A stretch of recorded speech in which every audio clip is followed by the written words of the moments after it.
maproceed kita sa atong pangaywang beneficiary. Imo rahay si Jimalin La Chica, taga Sitio Tabayag, Barangay Arcangel Sur, sa Balite, Aklan.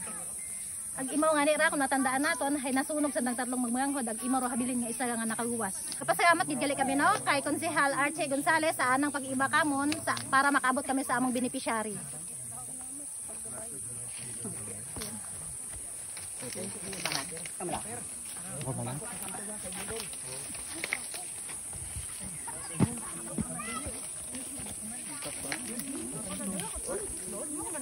Irang brief apa problema madura.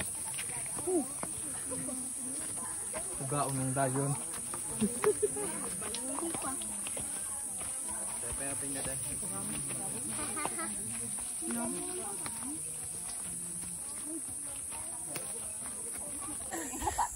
Kaabot gimana kami?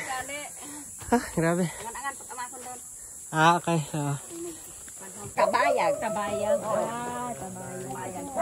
Ayan ang sitwasyon sa mga pangaywang beneficiary niya. Iba naman si Kagawad Archie Gonzales.